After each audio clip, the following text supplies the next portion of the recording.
सिद्धू मूसेवाला को उनकी गाड़ी में ही गोली मार दी गई, लेकिन क्यों? जिस सिंगर के लाखों करोड़ों की संख्या में फैन फॉलोइंग है, भला किसी को उससे क्या दुश्मनी हो सकती है? और एक सिंगर किसी के लिए खतरा कैसे बन सकता है? और एक छोटे से गांव मूसा का रहने वाला शुभदीप सिंह सिद्धू आखिर कैसे बना सिद्धू मूसेवाला? जानने के लिए बने रहिए वीडियो के साथ आखिर तक। बेहद ही कम उम्र में ही सिद्धू ने वो मुकाम हासिल कर लिया था जहां तक पहुंचने में लोगों की पूरी जिंदगी बीत जाती है। सिद्धू मूसेवाला पंजाबी सॉन्ग इंडस्ट्री के सिर्फ एक गायक ही नहीं थे, बल्कि एक ब्रांड बन चुके थे।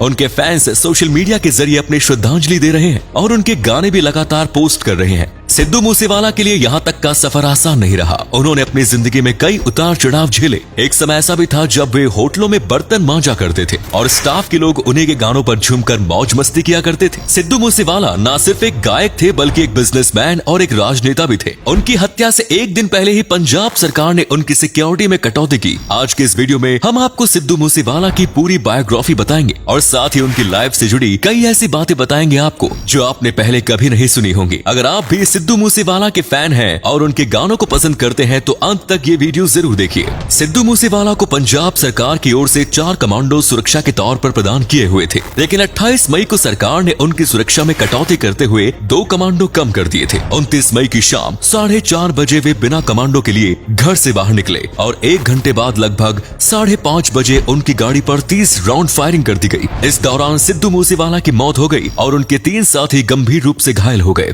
सिद्धू पर हमले की जिम्मेदारी लॉरेंस बिश्नोई और कनाडा में रह रहे गोल्डी बराड ने ली। असल में गोल्डी का कहना है कि उनके करीबी विक्की मिड्डू खेड़ा की मौत में सिद्धू मूसेवाला का कनेक्शन था और उसी का बदला उन्होंने लिया। विक्की मिड्डू खेड़ा की हत्या पिछले साल 8 अगस्त को की गई थी और इस हत्या से सिद्धू मूसेवाला के मैनेजर शकनप्रीत का हाथ बताया जा रहा है। सिद्धू मूसेवाला की पोस्टमार्टम रिपोर्ट में खुलासा हुआ है कि उनकी बॉडी पर 2 दर्जन गोलियों के निशान पाए गए। ये गोलियां 3 अलग अलग बंदूकों से चलाई गई। इनमें से एक AN-94 रशियन असॉल्ट नाम की बंदूक है। इस पूरे मामले में पंजाब सरकार ने SIT का गठन कर दिया है। कुछ संदिग्धों की गिरफ्तारी भी पुलिस द्वारा की जा चुकी है। वहीं सिद्धू मूसेवाला के परिवार वाले इस मामले में CBI जांच की मांग कर रहे हैं। 11 जून 1993 को शुभदीप सिंह सिद्धू उर्फ सिद्धू मूसेवाला का जन्म हुआ। सिद्धू के पिता का नाम भोला सिंह था और वे आर्मी में नौकरी किया करते थे, लेकिन एक हादसे के बाद उन्होंने आर्मी छोड़कर पंजाब पुलिस ज्वाइन कर ली।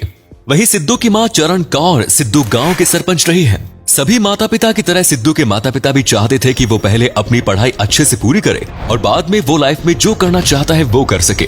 सिद्धू को बचपन से ही गानों और सिंगिंग का काफी शौक हुआ करता था। 6ठी क्लास में सिद्धू ने पॉप संगीत सुनना शुरू किया। स्कूल के दौरान सिद्धू कई प्रतियोगिताओं में भाग भी लिया करते थे। अपनी स्कूल की पढ़ाई पूरी करने के बाद सिद्धू ने लुधियाना की गुरु नानक देव कॉलेज में एडमिशन लिया और इलेक्ट्रिक इंजीनियरिंग की पढ़ाई की। कॉलेज के दौरान सिद्धू अक्सर गाने गाकर अपने साथियों का मनोरंजन किया करते थे। कॉलेज की पार्टियों में भी सिद्धू हमेशा डिमांड में रहते थे। कॉलेज में पॉपुलर होने के बाद शुभदीप ने अपना नाम बदलकर सिद्धू मूसेवाला रख लिया। असल में वे मूसा गांव के रहने वाले थे और चाहते थे कि उन्हें उनके गांव के नाम से पहचान मिले। सिद्धू को गाना गाने का शौक तो था, लेकिन उन्हें गाने लिखने नहीं आते थे। कॉलेज के समय में ही सिद्धू ने सोचा कि अब वे अपना खुद का गाना लॉन्च करेंगे, लेकिन इसके लिए उन्हें एक गाना लिखने वाला राइटर की जरूरत थी। कई राइटर से कांटेक्ट करने के बाद भी सिद्धू को एक गाना तक नहीं मिला। सभी ने उनके लिए गाने लिखने से इनकार कर दिया, लेकिन तभी एक दिन एक राइटर ने उनका फोन उठा लिया और कहा कि वे एक गाना लिख देंगे। राइटर ने सिद्धू को अपने घर बुलाया। सिद्धू राइटर से मिलने के लिए काफी उत्सुक थे। उस दिन बहुत अधिक बारिश हो रही थी, लेकिन सिद्धू ने बाइक उठाई और कई किलोमीटर दूर राइटर के पास पहुंच गए। वहां पहुंचकर जब उन्होंने राइटर को कॉल किया तो राइटर ने कहा कि वे किसी और दिन मिलेंगे, आज उनके पास टाइम नहीं है। सिद्धू को राइटर पर काफी गुस्सा आया और उन्होंने सोच लिया कि आज के बाद वे खुद ही गाना लिखेंगे और खुद ही गाएंगे। कॉलेज आकर उन्होंने कुछ गाने लिखे।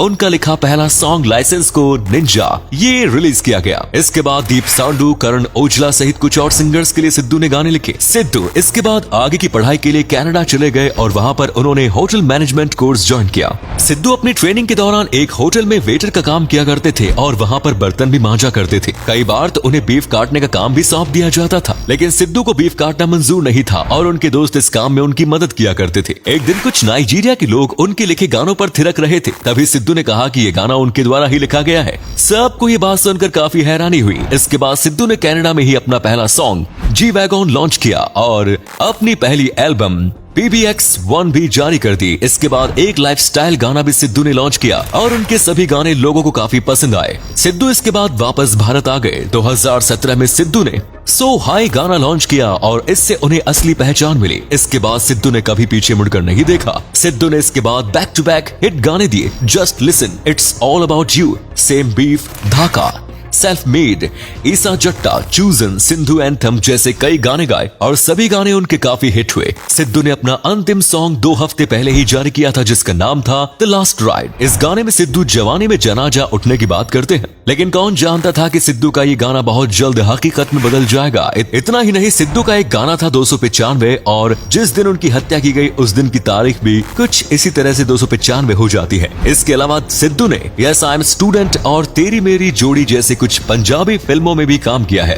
सिद्धू का करियर विवादों से भरा रहा। उनके गानों में गन कल्चर और गैंगस्टर को बढ़ावा देने की बात भी कही जाती थी। इतना ही नहीं, एक बार सिद्धू मूसेवाला की वीडियो वायरल हुई थी जिसमें वे कुछ पुलिस वालों के साथ AK-47 बंदूक की ट्रेनिंग लेते नजर आ रहे थे। चन्नी बांका को सिद्धू अपना गॉडफादर मानते थे। हरियाणा के एक सिंगर से भी उन्होंने गायकी के हुनर सीखे। सिद्धू के एक गाने में उनके ऊपर खालिस्तान का समर्थन करने वाले जरनैल सिंह भिंडरावाले का महिमा मंडन करने का भी आरोप लगाया गया। इतना ही नहीं, एक गाने में उन्होंने माई वागो को आपत्तिजनक तरीके से दर्शाया था। माई वागो सिख समुदाय के महान योद्धा माने जाते हैं। सिंगर करण ओजला के साथ भी उनका कई बार विवाद हुआ। विवाद के चलते करण ने सिद्धू मूसेवाला के कई गाने रिलीज से पहले ही लीक भी कर दिए।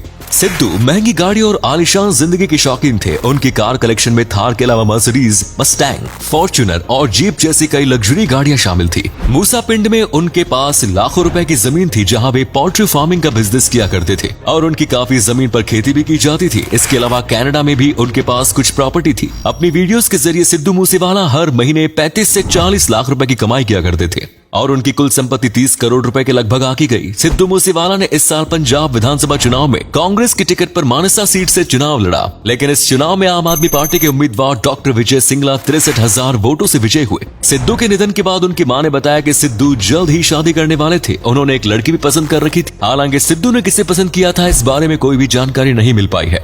दोस्तों, सिद्धू मूसेवाला को इंसाफ तो कोर्ट और पुलिस देगी ही, लेकिन सिद्धू मूसेवाला की मौत से जो क्षति पूरे देश को हुई उसकी भरपाई शायद कभी नहीं हो पाएगी। उनके फैंस का रो रो कर बुरा हाल है और अब हर कोई सिद्धू के दोषियों को जल्द से जल्द फांसी देने की मांग कर रहा है। सिद्धू की मौत से कई बड़े सवाल भी सामने आ रहे हैं जिनका जवाब पुलिस को ढूंढना होगा। क्या सरकार ने जानकर सिद्धू मूसेवाला की सिक्योरिटी में कटौती की है? क्या सिद्धू मूसेवाला को पता था कि उनकी जान को खतरा है? क्योंकि सिद्धू के पिता ये बात मीडिया में बार बार दोहरा रहे हैं कि लॉरेंस बिश्नोई गैंग से उन्हें कई बार धमकियां मिल चुकी हैं। लॉरेंस बिश्नोई और गोल्डी बराड़ की करीबी की हत्या में क्या सच में सिद्धू मूसेवाला का हाथ था? और भी ऐसे कई सवाल हैं जिनके जवाबों का सामना पुलिस को करना पड़ेगा। आपके हिसाब से सिद्धू के हत्यारों को क्या सजा दी जानी चाहिए? कमेंट्स में जरूर बताएं। धन्यवाद।